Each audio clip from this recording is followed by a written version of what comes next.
Hi everyone, welcome back to my channel general studies by Jyoti June. आज हम next part पढ़ेंगे constitution का, part second, citizenship. 5 to 11 articles सारे के सारे सिटीजनशिप के बारे में है। चलो हम पढ़ते हैं आज सिटीजनशिप के बारे में। Part second, citizenship, articles from 5 to 11। Article 5, article 4 तक हम ऑलरेडी पढ़ चुके थे। आर्टिकल 4 तक था पार्ट 1 और उसमें था यूनियन एंड इट्स टेरिटरीज, उसके बारे में 4 आर्टिकल्स थे। आज सिटीजनशिप के बारे में 6 आर्टिकल्स है। 5 to 11 7 हो जाते हैं। Citizenship eight the commencement of the constitution, eight the commencement of the constitution. ये बात करता है 5 आर्टिकल कि जो कॉन्स्टिट्यूशन जब हमारा लागू हुआ था, कॉन्स्टिट्यूशन के टाइम पर सिटीजनशिप किसकी क्या थी, इसके क्या प्रोविजंस थे जब कॉन्स्टिट्यूशन लागू हुआ उसके टाइम सिटीजनशिप के। A person was deemed to be a citizen, एक पर्सन सिटीजन होगा of India at the commencement of the constitution. Commencement of the constitution कब हुई थी? 26 जनवरी 1950, यानी कि 26 जनवरी 1950 को हमारा कॉन्स्टिट्यूशन लागू हुआ था। ठीक है। इफ दे, यदि domicile in India, domicile in India, अगर उसके पास इंडिया का डोमोसाइल है, डोमोसाइल मीन्स उसका अपना घर है, ऑन हाउस रेजिडेंस है, plus he willing to residing। ठीक है, कि उसके पास अपना घर बना हुआ है, वहीं पर पहले से बना हुआ घर है उसका, और वो इंडिया में रहने का इच्छुक भी है। विलिंग बहुत मैटर करती है। ठीक है, जैसे हम हरियाणा के हैं तो हरियाणा का हमारे पास डोमोसाइल है, इसका मतलब हमारा पैतृक प्रॉपर्टी, संपत्ति हमारी हरियाणा के अंदर है और हम हरियाणा के अंदर ही रहना चाहते हैं, तो हमारे पास डोमोसाइल है हरियाणा का। ऐसे ही हमारे इंडिया का डोमोसाइल है कि इंडिया के अंदर हमारा अपना घर है, वहां पर हम पहले से रह रहे हैं और हम आगे भी रहना चाहते हैं, तो हमारे पास नागरिकता किसकी आ जाती है? इंडिया की। सेकंड है बोर्न इन इंडिया, कि हमारा जन्म भी इंडिया के अंदर ही हुआ है, बाहर कहीं नहीं हुआ, इंडिया के किसी स्टेट के अंदर हुआ होगा, लेकिन बोर्न इंडिया का है। Third, either parent was born in India, अगर हमारा बोर्न नहीं हुआ है तो दोनों में से किसी एक पेरेंट का भी जन्म इंडिया में हुआ होना चाहिए। ऑर्डिनरी या फिर ordinary resident in India for at least 5 years before commencement, यानी कि जब संविधान लागू हुआ, संविधान के लागू होने से पहले 5 साल पहले से वो इंडिया के अंदर रहता हो। ठीक है, अगर कोई ब्रिटिश, अगर ऐसा है कोई एंग्लो इंडियन है, वो भी 5 साल पहले इंडिया के अंदर रह रहा था और फिर बाद में हमारा कॉन्स्टिट्यूशन लागू हुआ है, तो वो भी हकदार है किसका? सिटीजनशिप का। उसकी चॉइस से रहना चाहता है तो उसे सिटीजनशिप मिल जाएगी। ये हमारा कॉन्स्टिट्यूशन है। फर्स्ट आर्टिकल कहता है, फर्स्ट आर्टिकल में क्या है कि जो हमारा कॉन्स्टिट्यूशन, फर्स्ट नहीं है, 5th आर्टिकल है। 5th आर्टिकल कहता है कि हमारा जो सिटीजनशिप किसे किसे मिलेगी? जो 26 जनवरी 1950 के कॉन्स्टिट्यूशन के लागू होने से पहले डोमिसाइल इन इंडिया, इंडिया के अंदर पहले से रह रहा और अब भी रहना चाहता हो। दूसरा, बोर्न इन इंडिया, इंडिया के अंदर जन्म हुआ हो उसका। तीसरा, ईदर पेरेंट्स, इन दोनों में से किसी एक पेरेंट्स का जन्म इंडिया के अंदर हुआ हो। ऑर्डिनरी रेजिडेंट इन इंडिया, जो नॉर्मली इंडिया के अंदर रह रहा है 5 साल से कमेंसमेंट से पहले, यानी कि संविधान के लागू होने से पहले। तो इसके प्रोविजंस हैं हमारी नागरिकता के, ये नागरिकता के प्रोविजंस है, ये है आर्टिकल 5 के अंदर। अब आता है article number 6, right of citizenship. Citizenship के राइट क्या है?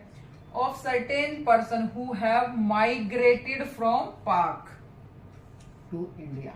अब जब कॉन्स्टिट्यूशन, जब इंडिया और पाकिस्तान इंडिपेंडेंस डे आया, इंडिया और पाकिस्तान अलग अलग हो गए, तो कुछ लोग इंडिया में आ गए थे तो कुछ लोग पाकिस्तान में चले गए थे।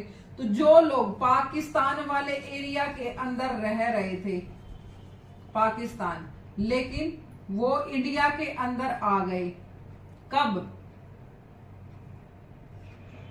इसकी भी दो कैटेगरीज है। 19 जुलाई 1948, यानी कि एक टाइम रखा, एक डेट रखी थी 19 जुलाई 1948। इससे पहले अगर वो पाकिस्तान से पहले इंडिया के अंदर आ गए हैं तो उन्हें नागरिकता मिल जाएगी, और उनसे बाद में आए हैं तो उसकी भी एक कंडीशन, वो कंडीशन पढ़ते हैं। माइग्रेटेड बिफोर 1948, तो उन्हें सिटीजनशिप ग्रांटेड हो जाएगी। किस बेसिस पे? डोमिसाइल इन इंडिया। अगर वो पाकिस्तान से इंडिया के अंदर माइग्रेट हुआ है तो माइग्रेट होने के भी तो कुछ उसके रीजंस होंगे, कुछ बिहाफ्स होंगे कि या तो उसका डोमिसाइल इंडिया, वो इंडिया के अंदर उसका अपना घर है, या फिर वो रहना चाहता है। बोर्न इन इंडिया, वो इंडिया के अंदर पैदा हुआ है लेकिन अब वो पाकिस्तान के अंदर भी उसका अपना तो डिवाइड में आ गया, या फिर उसका कोई पेरेंट, तो सीधी सी बात है बोर्न इन इंडिया हो सकता है क्योंकि इससे पहले इंडिया एक है।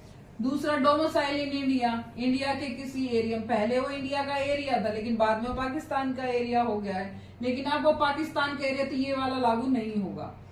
लेकिन उसके अलावा और कौन सी कंडीशन लागू हो सकती है? Either parents was born in India, कि कोई पेरेंट्स एक तो उसका पेरेंट हो सकता है क्योंकि इंडिया और पाकिस्तान में पेरेंट्स ही होंगे, या तो माँ होगा या बाप होगा या दादा होगा या दादी।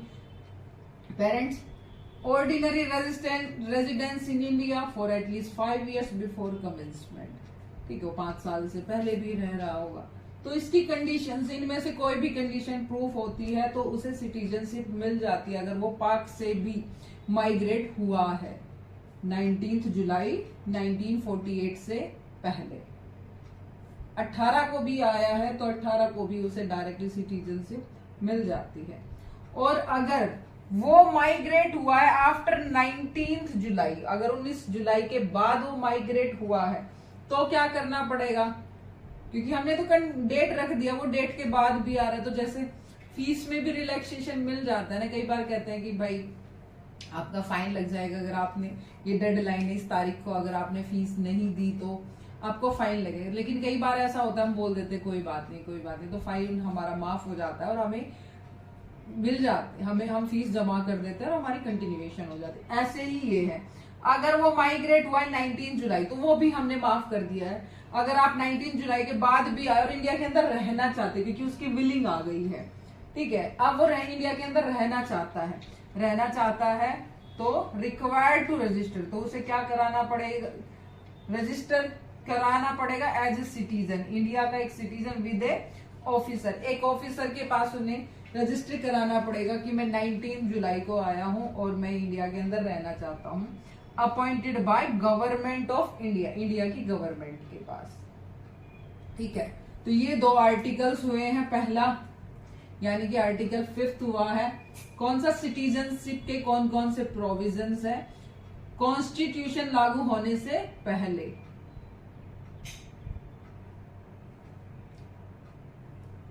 ठीक है, उससे पहले के प्रोविजंस हैं, यानी कि एट द कमेंसमेंट, मतलब उस दिन की बात हो रही है 26 जनवरी 1950, उसके बाद की बात नहीं है, उसके टाइम पे। सेकंड है राइट ऑफ सिटीजन टू, कौन सी डेट को? अगर वो माइग्रेट हुआ है पाकिस्तान से इंडिया के अंदर तो क्या राइट्स होंगे? माइग्रेट फ्रॉम 19 जुलाई ग्रांटेड हो जाएगी, अगर 19 जुलाई के बाद आया है तो उसे ऑफिसर के पास अपना रजिस्टर कराना पड़ेगा। अब आते हैं article 7।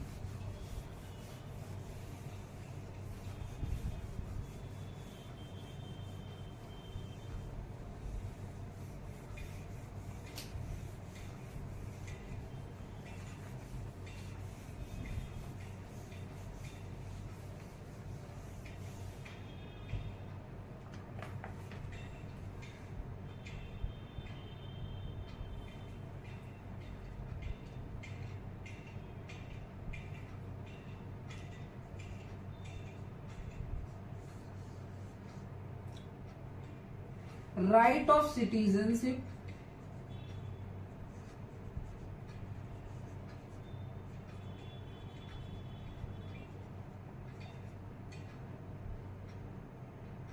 Of certain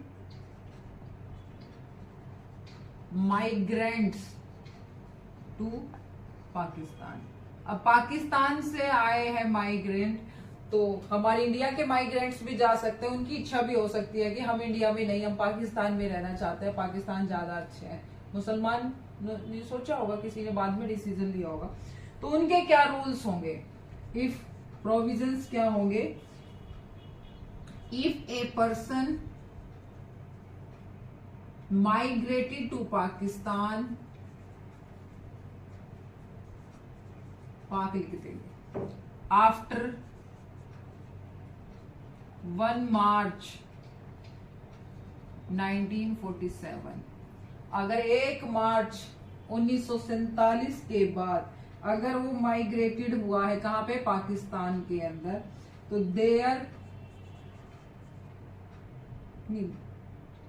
they shell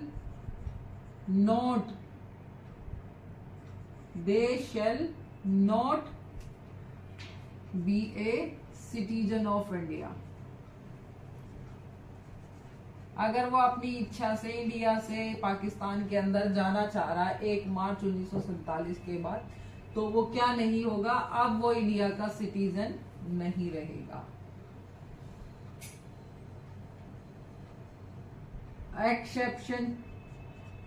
exception क्या है, अगर वो आना चाहता है, ठीक है, वहां जाने के बाद 1 मार्च 1947 को पाकिस्तान में गया और फिर कहता है कि नहीं, मैं इंडिया में वापस जाना चाहता हूं, तो क्या होगा रूल उसका। इफ दे रिटर्न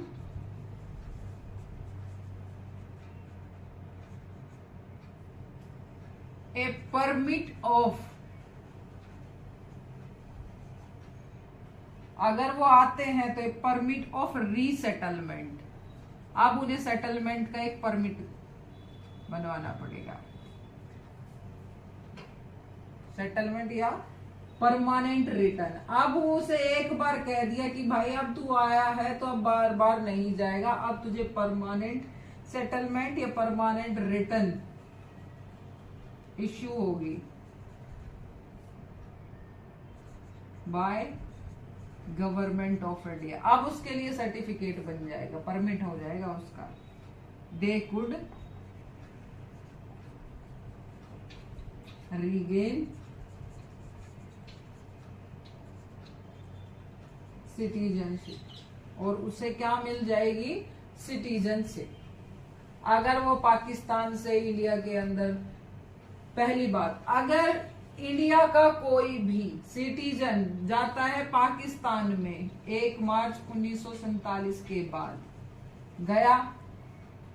जो गया वो वहां, तो इंडिया की सिटीजनशिप हो गई खत्म। अगर ये कहता है कि मैं दोबारा वापस आना चाहता हूं, वापस आएगा तो उसे बनवाना पड़ेगा एक परमिट इश्यू किया जाएगा गवर्नमेंट ऑफ इंडिया के थ्रू, और ये होगा परमानेंट परमिट हो जाएगा, ठीक है, परमानेंट रिटर्न परमिट है, कि अब तुझे परमिशन नहीं है दोबारा पाकिस्तान में जाने की, अब तो इंडिया का ही सिटीजन रहेगा, ये इश्यू होगा उसके लिए। तो ये है आर्टिकल 7। अब आते हैं आर्टिकल 8 पे।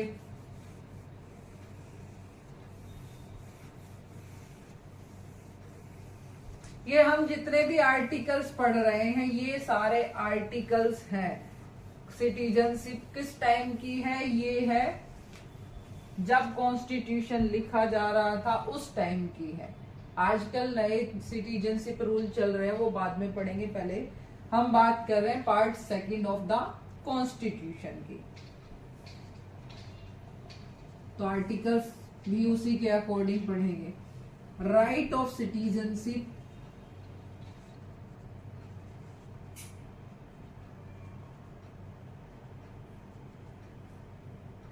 of certain person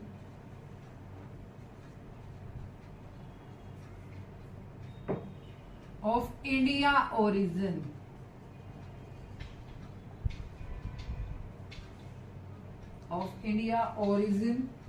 residing outside India.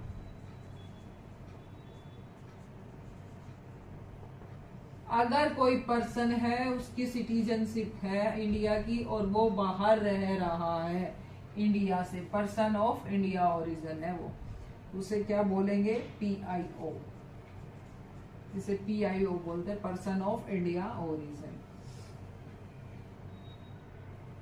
तो वो इंडिया का सिटीजन कैसे हो सकता है?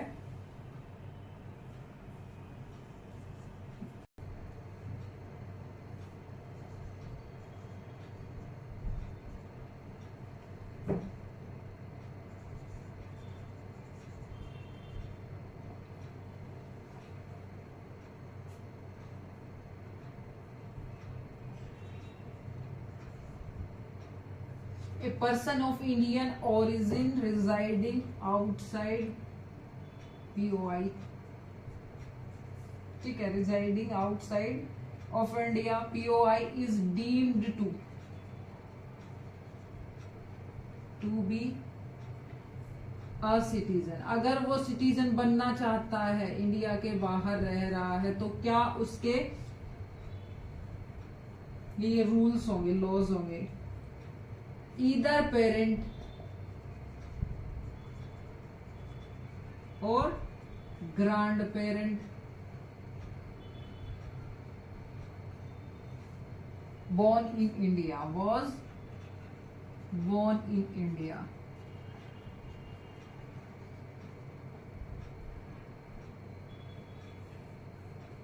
as defined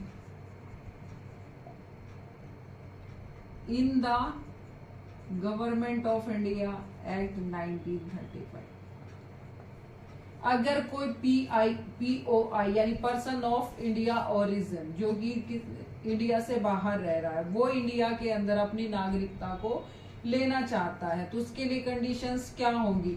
अगर उसके किसी भी पेरेंट, माँ या बाप, किसी एक का जन्म हुआ हो इंडिया के अंदर, अगर उनमें से नहीं तो उसके ग्रैंड पेरेंट का जन्म इंडिया के अंदर हुआ हो, कौन से एक्ट के अकॉर्डिंग? 1935 के एक्ट्स के अंदर, ठीक है। उसके बाद ही हमारा इंडिया आजाद हुआ है, तो इसने बेस माना है गवर्नमेंट ऑफ इंडिया एक्ट 1935 को। उससे पहले या तो उसके पेरेंट या फिर उसके ग्रैंड पेरेंट का जन्म हुआ हो इंडिया के अंदर, तो वो हकदार है इंडिया की सिटीजनशिप के लिए और उसे सिटीजनशिप मिल जाएगी। तो वो क्या कर सकता है? Must register eight an Indian consulate. अब उसे इंडिया की नागरिकता के अंदर रजिस्टर कर लिया जाएगा। अब आता है article 9। A persons voluntarily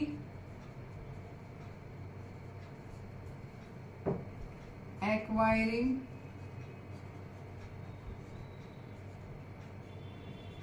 citizenship of a foreign state to be not to be citizen। अगर कोई पर्सन है, उसने अपनी मर्जी से voluntarily acquire citizenship of a foreign state, किसी दूसरी फॉरेन कंट्री की नागरिकता ले ली है, तो इंडिया की नागरिकता वहां से खत्म हो जाती है। तो हमारी इंडिया की नागरिकता ऑटोमेटिकली यहां से खत्म हो जाएगी। Cease to Indian citizen. अब उसे इंडिया के सिटीजन से बैन कर दिया जाता है, ठीक है। अब पढ़ेंगे article 10।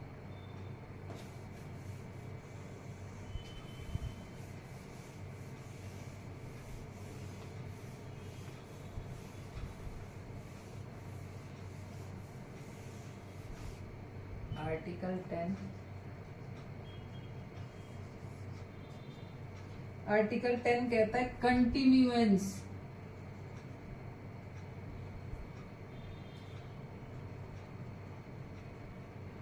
Of the right of citizens.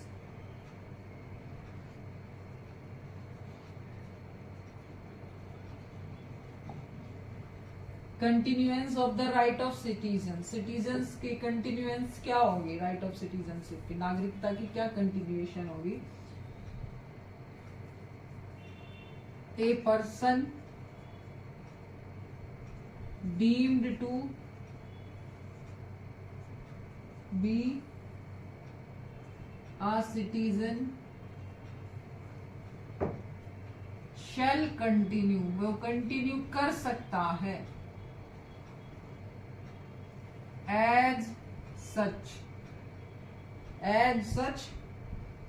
subject to law made by parliament।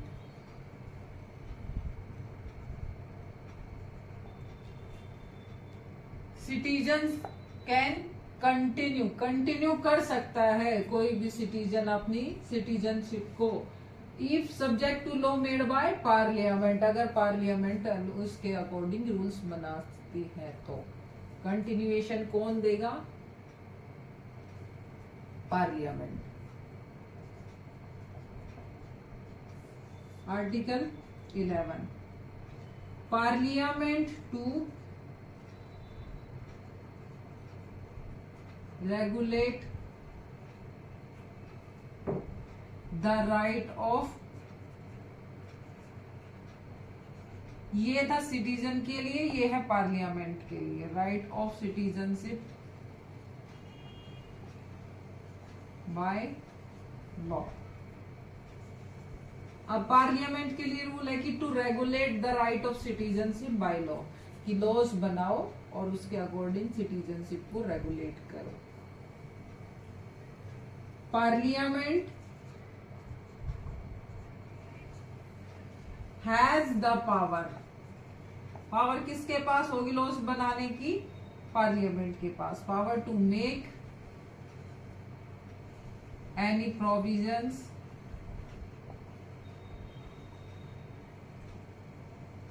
Regarding acquisition and termination. अगर नागरिकता को एक्वाइज करना है यानी ग्रहण करना है या फिर टर्मिनेट करना है, उसके लिए रूल बनाने के प्रोविजंस किसके पास है? पार्लियामेंट। पार्लियामेंट ही रूल बना सकती है कि किसकी नागरिकता को एक्वायर करने के रूल्स बनाने हैं या फिर टर्मिनेट के।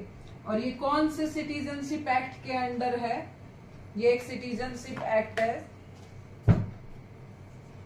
Citizenship act 1955। 1955 एक्ट के अकॉर्डिंग पार्लियामेंट के पास पावर है सिटीजन्स के लिए कि एक्वायरिंग करनी है या फिर टर्मिनेट करना है सिटीजनशिप को, उसके लिए रूल बनाएगी पार्लियामेंट। तो अभी तक हमारी जो सिटीजनशिप चल रही है वो चल रही है सिटीजनशिप एक्ट 1955 के अंदर। इसके बाद इसके अंदर अमेंडमेंट्स हुए हैं, लेकिन अभी तक जो हम पार्ट पढ़ रहे थे, पार्ट सेकंड ऑफ कॉन्स्टिट्यूशन, हमने वो पढ़ा जो कॉन्स्टिट्यूशन के अंदर लिखा हुआ है, जो आर्टिकल्स के अंदर लिखा हुआ है। ठीक है, तो हमने आज आर्टिकल्स पढ़े हैं 5 to 11। 5 आर्टिकल क्या है? सिटीजनशिप,